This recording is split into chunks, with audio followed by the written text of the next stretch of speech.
Hello and welcome. This is a continuation of a 3-week session on the study of Joseph's dreams, focusing on Genesis chapters 37 through 41. This video will continue the story of Joseph as a slave in Egypt. Joseph has been thrown into the jail, being accused by the wife of Potiphar, his master, for sexual advances. We will find him in a cell with powerful officials from Pharaoh's court, the baker and the cupbearer. We continue with Genesis chapter 39, verses 21 through 23, which describes Joseph in prison. But the Lord was with Joseph and showed him steadfast love. He gave him favor in the sight of the chief jailer. The chief jailer committed to Joseph's care all the prisoners who were in the prison, and whatever was done there, he was the one who did it. The chief jailer paid no heed to anything that was in Joseph's care, because the Lord was with him, and whatever he did, the Lord made it prosper. To this point in Joseph's career has followed a familiar pattern. At home, he was the favorite of the head of the household, his father Jacob, a first among equals, his brothers, who was thus envied and hated by his peers, stripped and thrown into a pit and sold into slavery. In Potiphar's house, he was again the favorite of the head of the household, a first among equals, the slaves, who was later handed by his master's wife, stripped and thrown into prison. In prison, we find him again a favorite of the head of the house, once again the first among equals, the prisoners. The question here is, can the pattern of success breeding failure be avoided and changed? And if so, will it actually require that Joseph be elevated to a position above his equals? Note that this would be as a minister to an all-powerful monarch. We need to read Genesis chapter 40, verses 1 through 23. So open your Bibles, please, and read there, or read along with the next 2 slides. You can start and stop the video to suit your needs.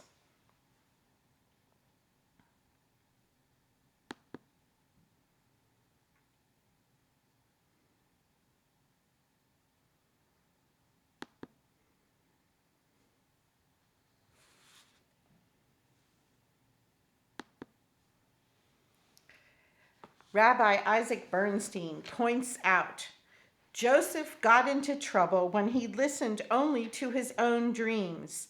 He succeeded when he learned to listen to the dreams of others. What an amazing insight and thought-provoking quote of Rabbi Bernstein. But there are several issues we need to address with this story. The jobs of the baker and the cupbearer, what were they? The making of bread, considered as magic in Egypt and in the ancient world. What is the connection with the dreams with the Abrahamic covenant? What's the issue of the particular importance of food in the Egyptian context? Wherefore are your faces sad? This question by Joseph and the responses will give us clues to understanding what is going on here. And then, of course, the actual dream of the cupbearer and the dream of the baker. And importantly, why are 2 servants required in this story? Now, the chief baker and the cupbearer were among Pharaoh's most trusted officials, possibly the most trusted of all. Kings live in danger of poisoning. Those entrusted with his food had to be extremely reliable and loyal. Such men inevitably have the ear of the king, but more than that, being so trustworthy, they also often had larger responsibilities in the kingdom. Possibly the chief baker was in charge of all the food in the kingdom. He would oversee crops and planting in the entire kingdom, ensuring everyone and Pharaoh got their proper share. Somewhat like our U.S. Secretary of Agriculture. The chief cupbearer could have been counted among the wise men and magicians, as divination was practiced using the cup. Both these men were high in the councils of Pharaoh. And the truth of the matter is, we really don't know why Pharaoh was offended at these individuals. James Traeger has conducted research that explores bread making in the ancient world, and he has proposed that the chief baker in Egypt had a religious function. The Egyptians were apparently unique in the ancient world in learning that sourdough contains yeast, and they were the first people to make yeast-raised bread. As such, they were the envy of the ancient world. Mr. Traeger also implies that the Egyptians kept the secret to themselves.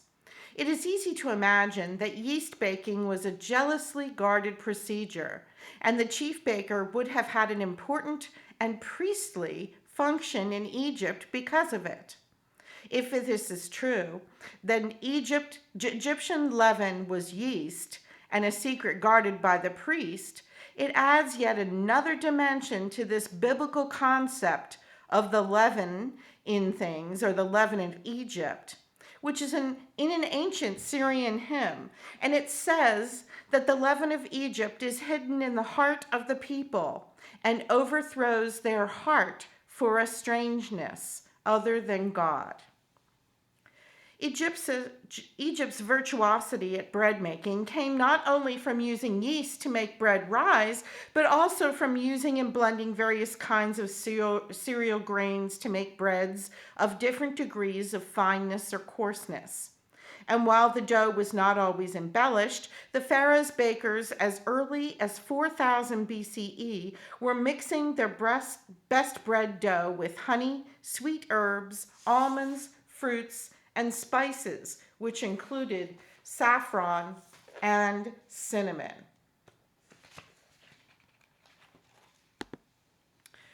From the very start of our encounter with Egypt, we are impressed by the importance of the subject of food. The two servants Pharaoh now imprisons are charged with serving food and drink, and their dreams will be about serving food and drink to their master. Pharaoh's own dreams will be about devouring and hunger, and Joseph's high station will be devoted to gathering, storing, and selling food. Egypt, the place where people turn to in times of famine, seems somewhat obsessed with food, even at the highest levels of society. As we will see, this greatest of civilizations is focused on life and devoted to its preservation above all else. Threats to life, be it poisoning, starvation, or plague, are taken with supreme seriousness. At the same time, the Pharaoh's unwelcome recognition of his dependence on bodily necessity and his actual need for the butler and baker may be taken as an insult to his godlike pretensions. We might imagine that this may make him especially irascible in dealing with those servants who bring him food or drink. Wherefore are your faces sad, or why are your faces sad? The word used here for downtrodden or sad is ra, meaning bad or evil. But when used to describe a facial expression, means sad or unhappy. In this way, Joseph may be hinting at the possible evil deed one or both men may have done, which might be responsible for their bad faces. In the text, both men claim that the source of their unhappiness is in their lack of ability to interpret their dreams. However, in the pressure of such circumstances, Pharaoh's birthday is just 3 days away, the innocent and the guilty dream different dreams, or perhaps experience an identical dream of 3 days in utterly different ways, each according to his hope-filled or his fear-driven interpretation. We might ask, is their subconscious working out the problem and/or their guilt in the dream state, resulting in their sad or downtrodden faces? In verse 8, Joseph claims that the dream interpretations belong to God. It would make less than no sense to speak to a high-ranking Egyptian official about the God of Israel. And if Joseph means Elohim to refer to the divine in general, that is to say the least bold of him, that he can be the mouthpiece for a divinely sent interpretation. Joseph's remark, carefully considered, belies a failure to distinguish between himself and God, because only God interprets dreams. You must tell me yours. But I think there's something more going on here. Robert Moss writes in Dreaming Like an Egyptian that the ancient Egyptians understood that in dreams our eyes are opened. Their word for dream, RSWT, is connected to the root meaning to be awake. It was written with a symbol representing an open eye, which we'll see on the next slide. The key point here is that the Egyptians believed that the gods speak to us in dreams.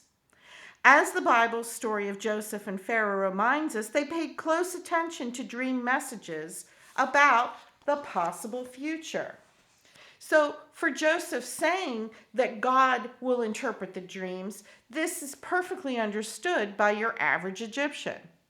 They practiced dream incubation for guidance and healing. They understood that by recalling and working with dreams, they developed the art of memory, and they can tap into knowledge that belonged to us before we entered into this life's journey and awakened our connection with other life experiences. The Egyptians also developed an advanced practice of conscious dream travel. Trained dreamers operated as seers, remote viewers, and telepaths, advising on affairs of state, military strategy, and providing a mental communications network between far-flung temples and administrative centers. Through conscious dream travel, ancient Egypt's frequent flyers explored the roads of the afterlife and the multidimensional universe. It was understood that the true initiation and transformation takes place in a deeper reality.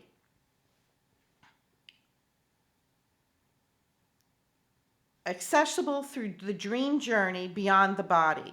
A rightful king must be able to travel beyond the worlds and understand dreams. This will be particularly significant in the next story about Joseph that we encounter. The dream of the cupbearer. The chief butler doesn't hesitate to relate his dream. His eagerness to do so, we, and no doubt Joseph, must interpret as a sign of a clear conscience. He mentions Pharaoh's name 3 times in one sentence in Genesis 40, verse 11. This indicates what is most important to the cupbearer: Pharaoh. Ultimately, the cupbearer in his dream actually serves the cup to Pharaoh in this future setting. His dreams envision a hopeful future with restoration of his position, indicating his loyalty to Pharaoh and his desire to serve him once again. But the baker has no intention of speaking up until he hears Joseph's good news for the butler. In contrast to the butler pressing of grapes into wine, there's no baking of bread in his dream. Instead, it's kind of a parody of baking. The baker remembers 3 baskets rising in stacks on top of his head. The recounted dream mentions Pharaoh's name but once. But the baker never serves the bread to Pharaoh, and actually the bread never even gets to Pharaoh. The dream indicates both an incapacity for proper service and an unwillingness to return to Pharaoh's presence.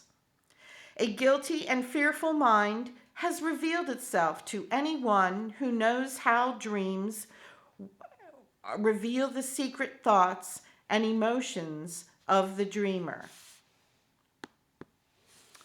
3 days from now, 3 days from the telling of these dreams to Joseph in prison, will be Pharaoh's birthday, a day on which Pharaoh makes a feast for all his servants and bestows favors. Pharaoh celebrates both the day of his entry into life and his continuing vitality and unchanging leadership and dominance. He will definitely need a cupbearer and a baker for this event. Joseph is astute enough to know that a decision about what to do with these royal ministers will need to happen before then. All of Egypt stands ready to help Pharaoh celebrate the eternal return of his birthday as a sign of his eternally renewable presence.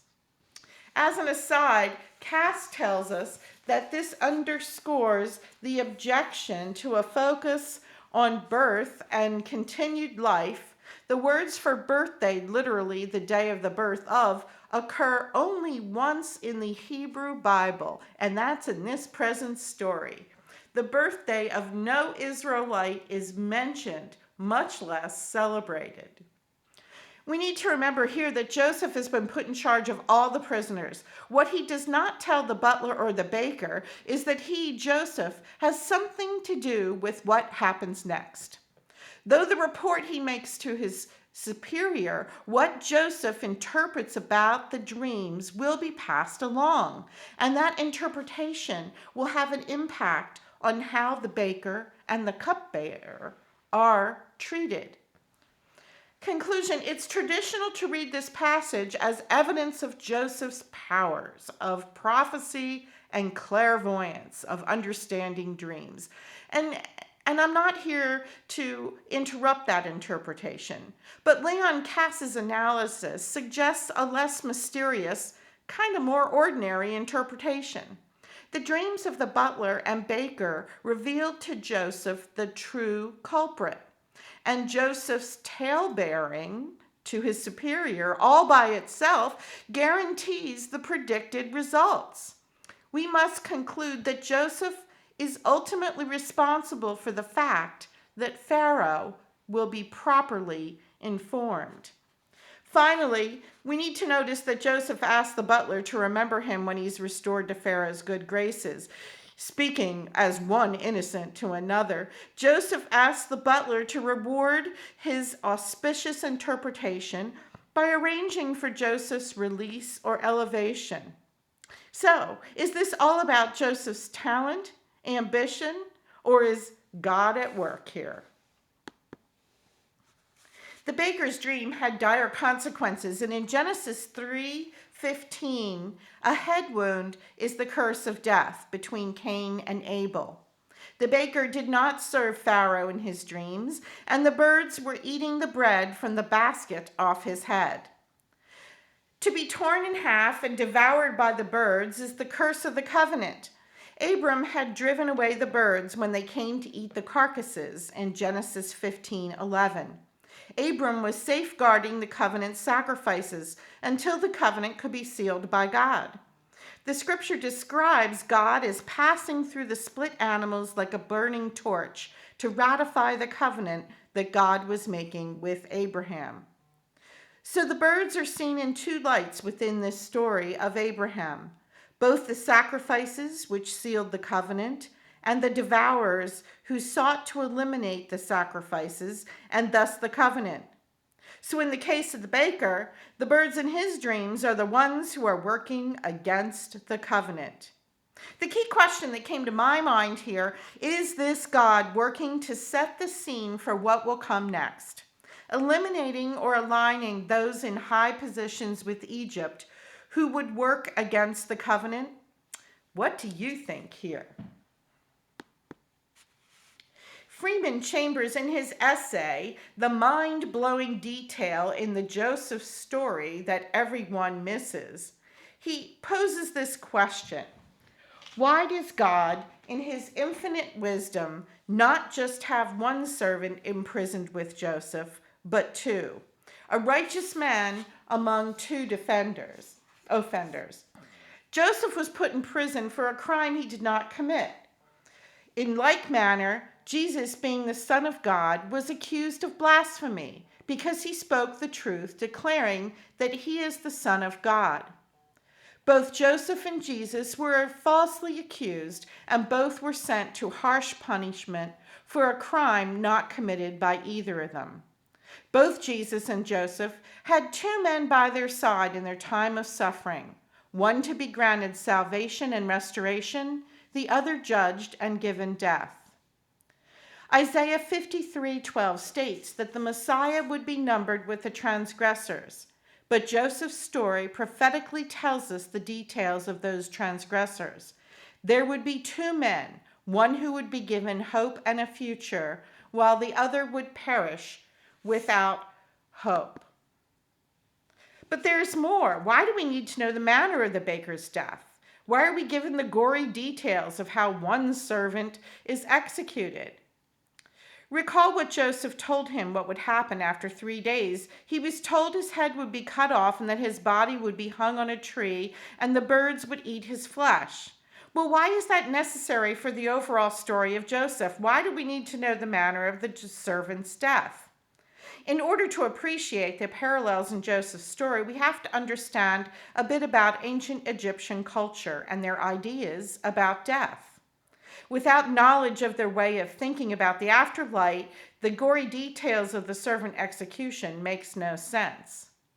In ancient Egypt, the end of life marked the start of a challenging journey, one that you would go through after you died. Your Ba spirit would depart your body, but only temporarily. The Ba would need to return to your remains periodically, perhaps every night.